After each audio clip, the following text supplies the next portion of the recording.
So guys, Aisha Yesufu is known for her fearlessness. She has come out to say that Tinubu is an illegitimate president because he didn't win the election. Apart from that, she has called out the judges on how they were pestering on Peter Obi as a petitioner while reading out their judgment on that day. Honestly, every Nigerian took note of what happened in the court.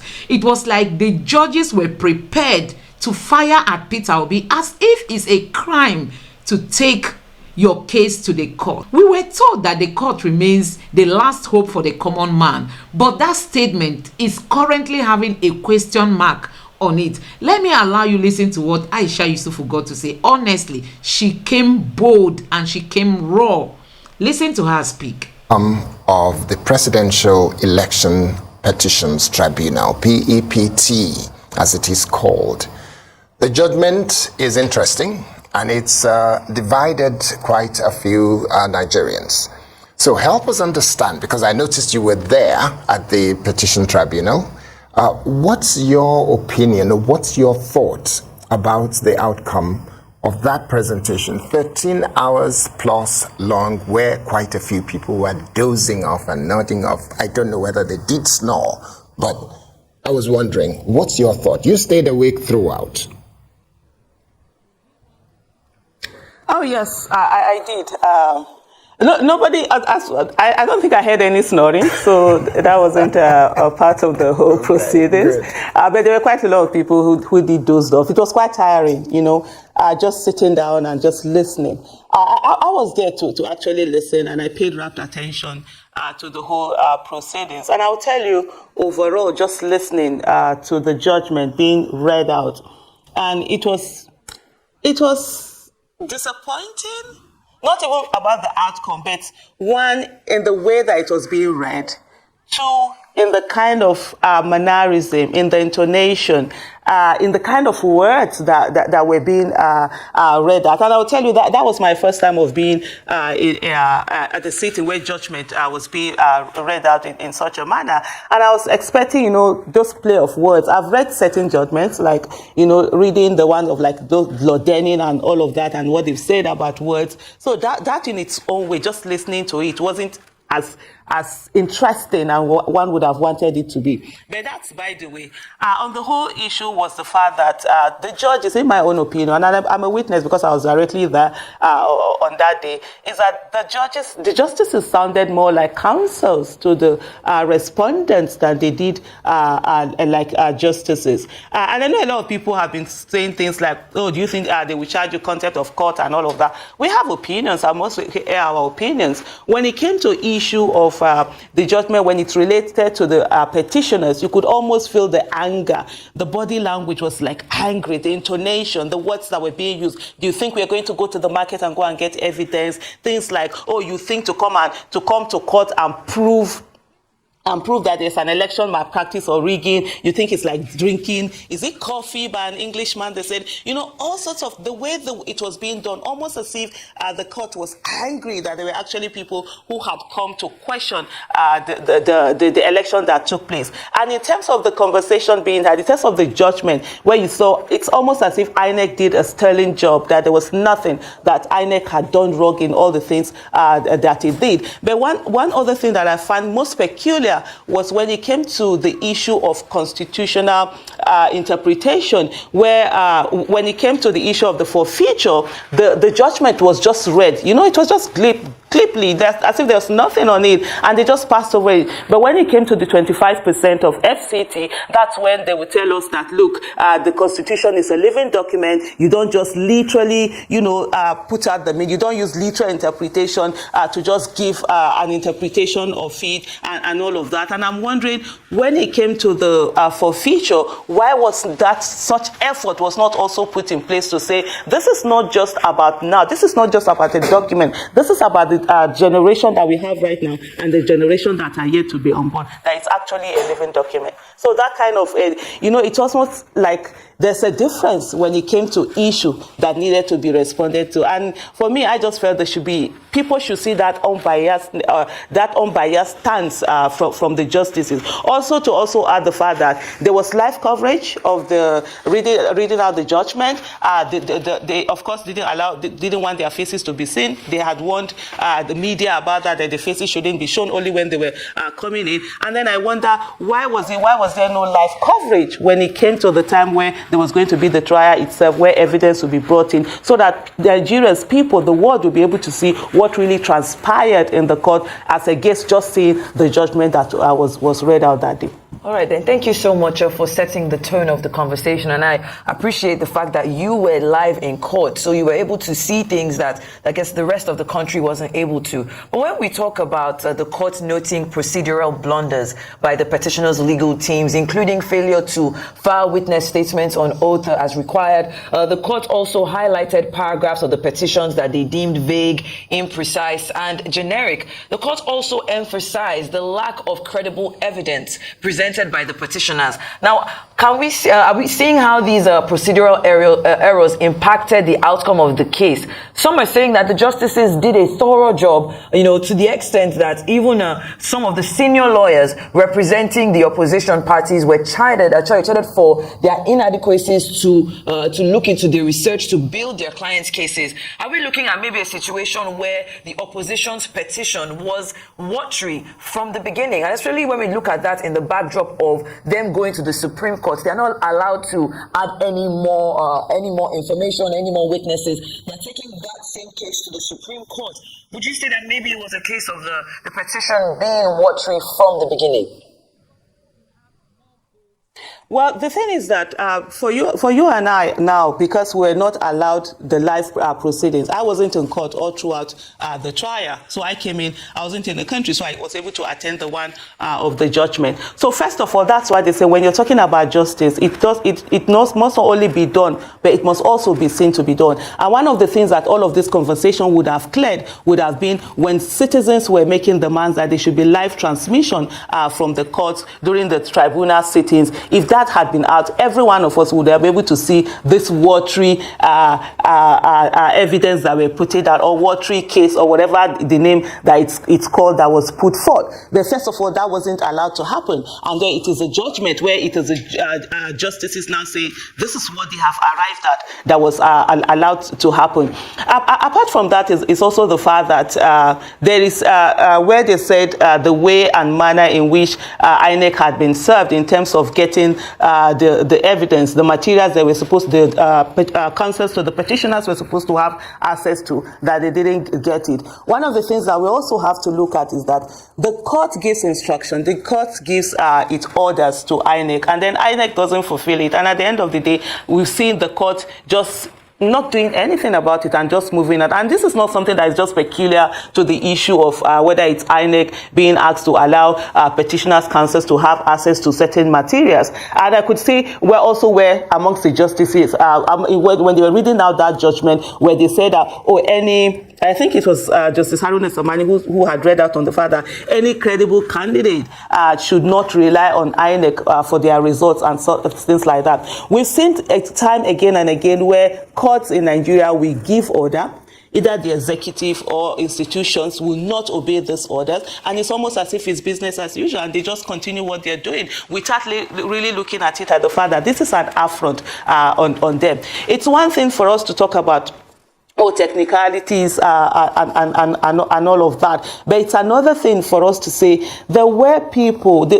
people who were on the petitioners' council, there were a lot of sons there. There are people who had, this is not their first time of doing a trial, election petition, and for say that all of them, every one of them, that they didn't file these things the way they're supposed to be filed. I'm not a lawyer. Probably the lawyers will be the ones to answer that. But what was most instructive was the fact that the whole justice seems to be on the side of the respondents more than they were just being neutral. And for me, just being, even in the court, the body language, the words, it's almost as if they came alive whenever it was issue of the petitioners that were being discussed. That's not the way it's supposed to be. And I think it was Lord Denny that said that the law is supposed to be there to protect the weak and not to protect the strong. And we must begin to, and for me, that's why over the years, and this is not my first time, and it's not because of the result of what has happened, but the fact is that we need to begin to look at the independence of the judiciary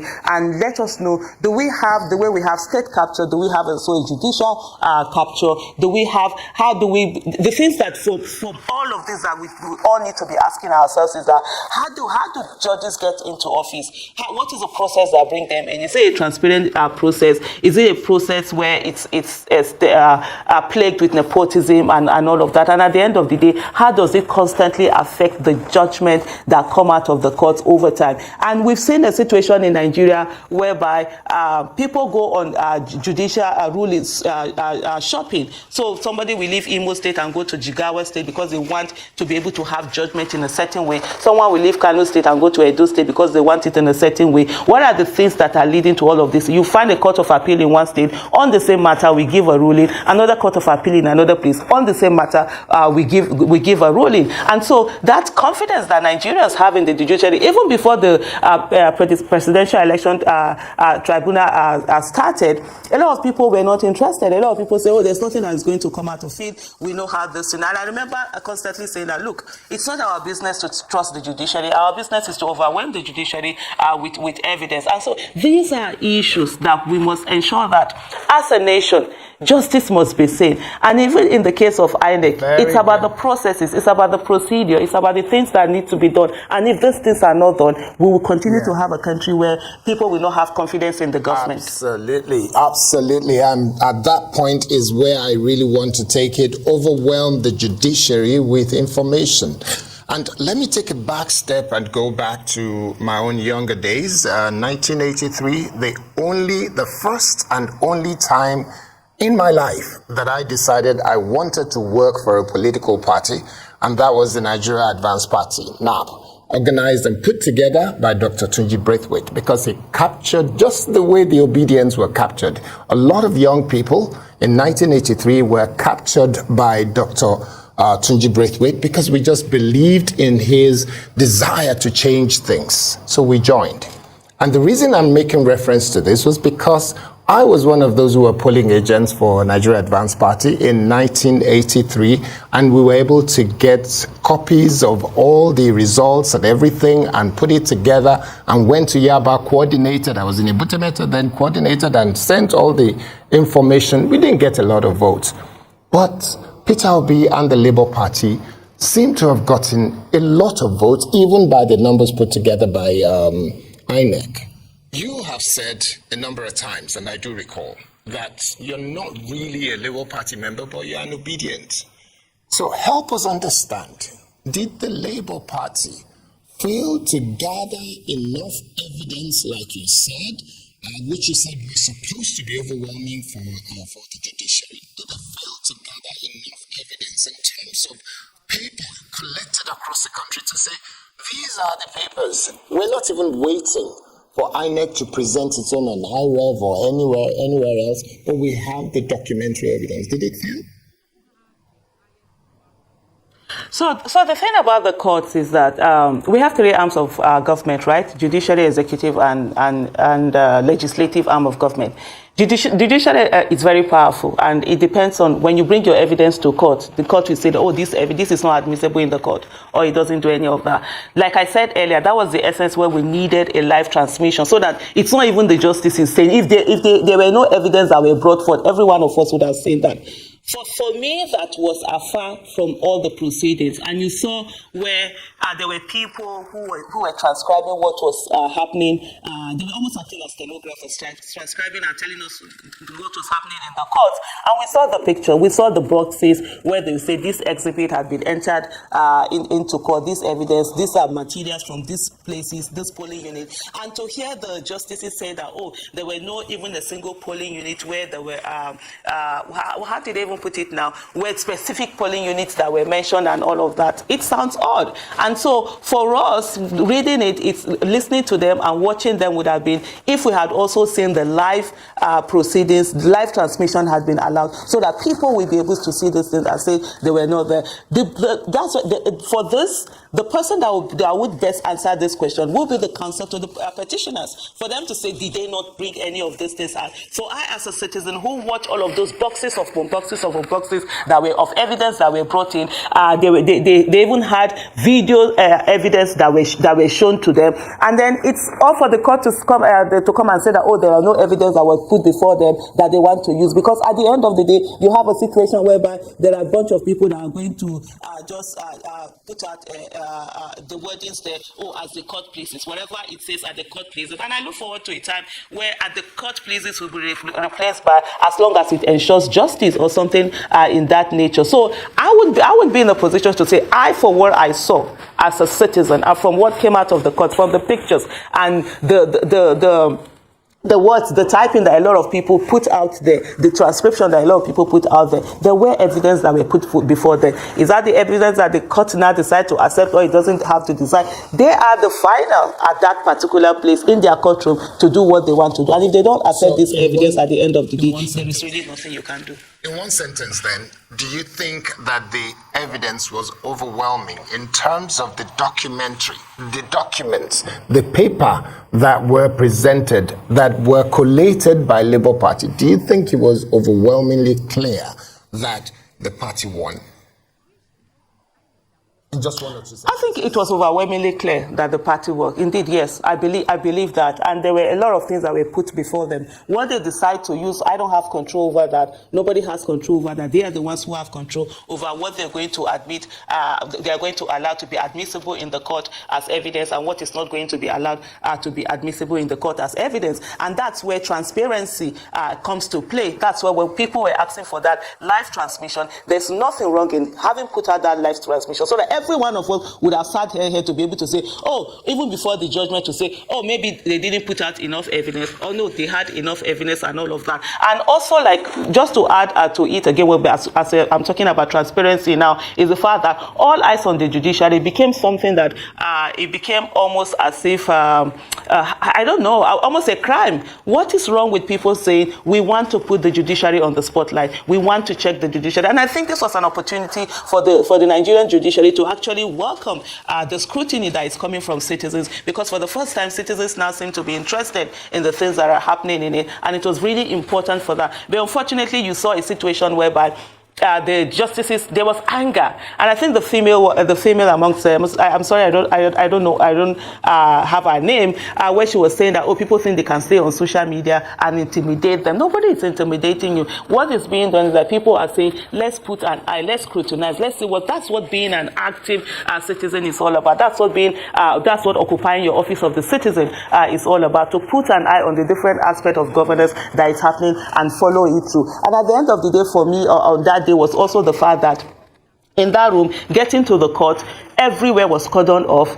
Armed security agents were all over the place, cordoned off the place. And then when you got inside the courtroom also, there were so many from the executive, even though to me, this government is an illegitimate government. It didn't win the election, and that's my own personal opinion as Aisha Yesufu. And you had the NSA, the chief of staff, the vice president, of course, who should be there because it's also one of the respondents, and all manner of people being there. The national security advisor was in the courtroom, and yet the justices didn't feel intimidated by all of this thing. It's just citizens who are on social media saying, all eyes on the judiciary, don't drop the ball, keep focusing on them, that became the ones that were intimidating. That I found was a bit baffling, honestly. Right, so if we look at the unanimous decision of the Presidential Election Petition Court affirming President Bola Tinubu's election as president of Nigeria, in your opinion, what are the key takeaways from this judgment, or dare I say the the significance of such a unanimous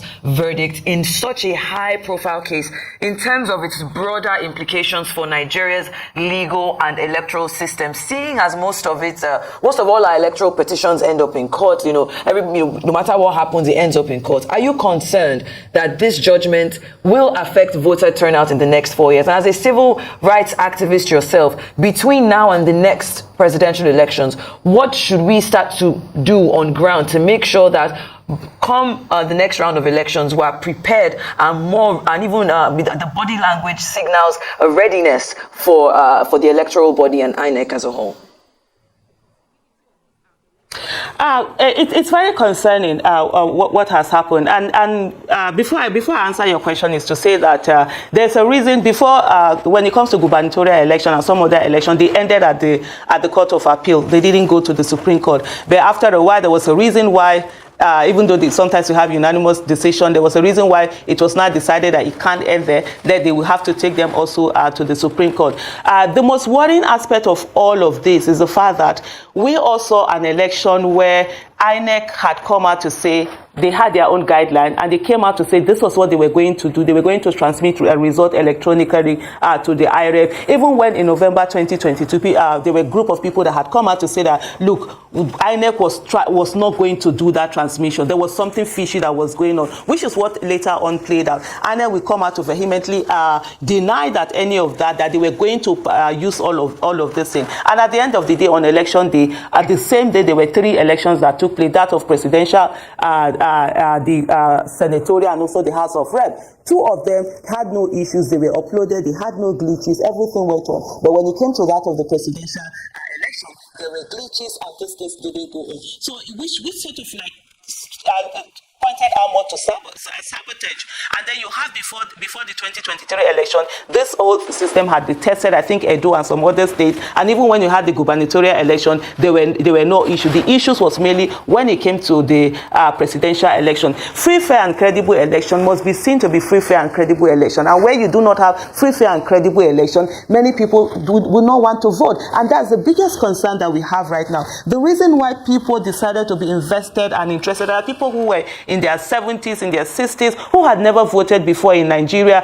They voted this election because they finally felt, okay, one, the words from the assurances that came from INEC that they were going to do this electronic transmission, because many people do know that it is normally when they do that collation, when manual papers are traveling from one place to the other, that a lot of changes happen. And so people had confidence when INEC gave their word. And then the new Electoral Act also made people to be more confident in election and find that, okay, finally their vote is going to count, their vote is going to matter. But here we saw the brazenness that happened, the impunity, the way and manner in which the rigging was done, in such a way that numbers were changed, figures were changed. You see, let me give a hypothetical example. You see something like 212, and then you turn the 2 and 1 and make it a big fat 0, and then you now turn it to 2, and then they use TPEX correcting fluid to correct and write on it, and then change another person's numbers for it to correct. And these things were uploaded, blank sheets were uploaded, and at the end of the day, there is not a single thing in that judgment that talked about INEC, in a way and manner that INEC will not continue the institutional rascality that it displayed in the last election with such impunity. And so now what has happened is that with the judgment that we have, INEC has been given an enabling environment for them to do whatever they want to do and then just get away with it. And then you begin to ask, why then did people waste their money? Because this is also a civilian and political coup. And I've said it before, and I'm going to repeat it here again. The way we treat military coup is the same way we treat civilian and political coup. Because when you take away the mandate of the people, when you steal the mandate of the people, that in its own way, it's a coup also. Look, one thing that we almost understand is that the outcome of the election does not matter.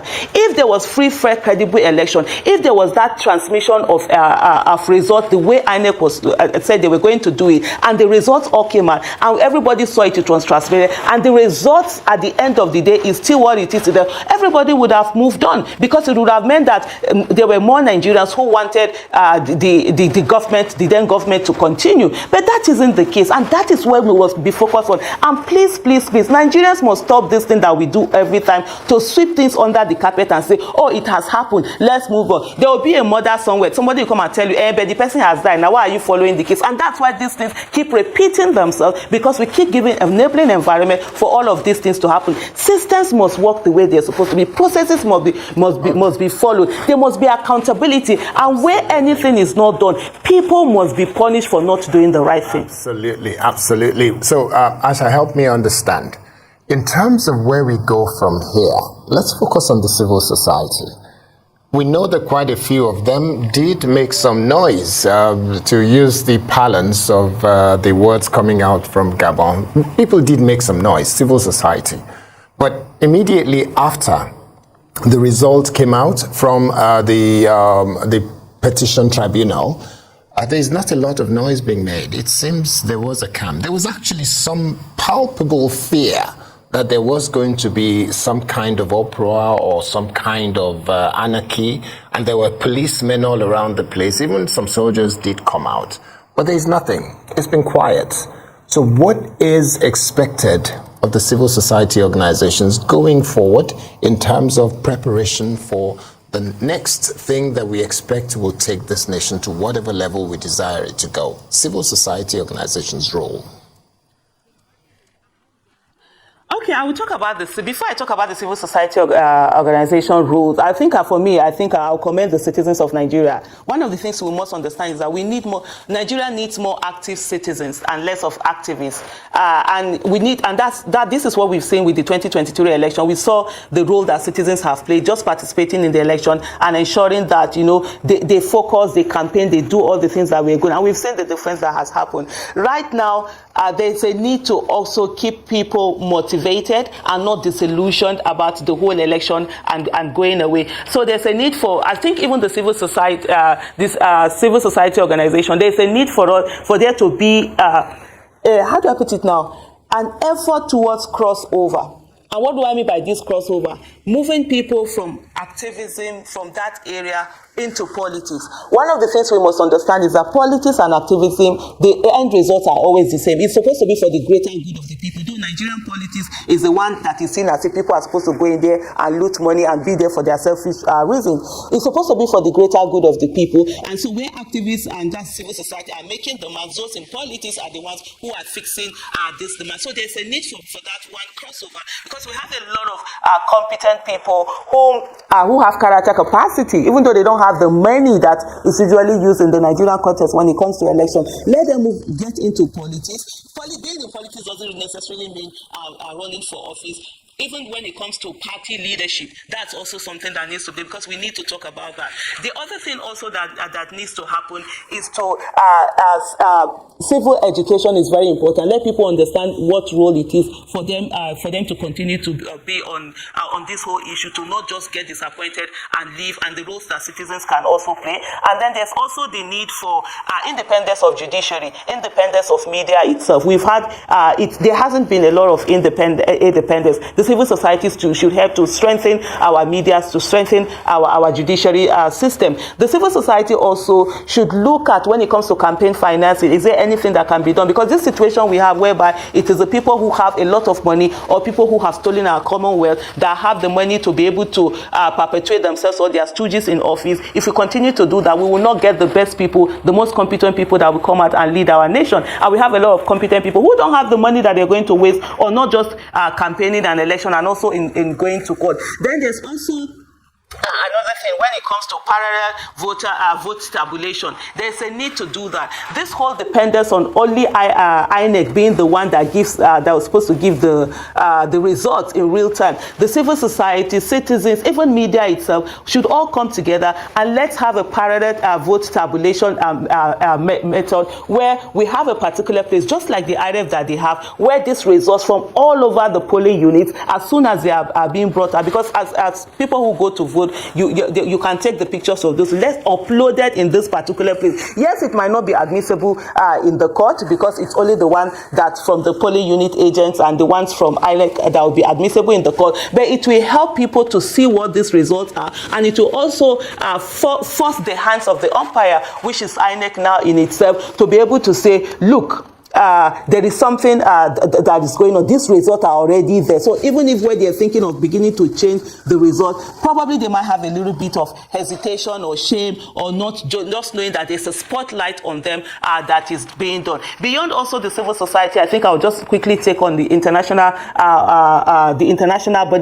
organization, Committee of Nations, to say there needs to be a universally accepted standard of what free, fair, credible election is all about. Situations where we have the kind of election in Nigeria and places like Gabon and Niger, Zimbabwe, different from the kind of election in places like the United States of America, France, Britain, Germany. It has to stop. Where, if certain people are killed in certain places like Nigeria and co, because we have even the former British High Commissioner who was saying that she was fascinated with the result with the election where people had been killed. That has to stop. We must have that. And then also the international community and Committee of Nations must begin to treat political civilian coup the same way they treat military coup, and it's not the one that they're ready to work with anybody who rigs election, get into office, and then why in a way they are punishing, denying visa to some people who help to rig their election, but the people who ultimately get a beneficiary of the rigged election are the ones that they are working with. We cannot continue to have good governance in that way, and as long as we don't have good governance in our respective countries, it will also affect them in terms of the migration that they all talk about, because where there's no good governance, people will want to go to places where they can find good governance. Okay. Yes, so guys, you've heard it directly from Aisha Yesufu. No doubt many Nigerians are not okay with the kind of judgment we got from the tribunal. My God, it was really looking so shameful, looking at them or listening to them firing at Peter Obi. The petitioner thought he could use the social media to intimidate us. The petitioner. Nobody was talking about the respondents, all the things that INEC did against the Nigerian people. How INEC came out to tell us that they were going to use electronic means of transmission as the only method. But they fall short of that, and the tribunal failed to call INEC out, even to caution them, even to warn them. They were like, Nigerians should just take what INEC has declared. This has never happened in the history of Nigeria. This kind of election, no matter how bad elections have been in Nigeria, this one is extraordinary bad, or was extraordinary bad. So guys, let me know what you think about all this in the comment section below. Please don't forget to subscribe to my channel and turn on the notification bell. Thank you.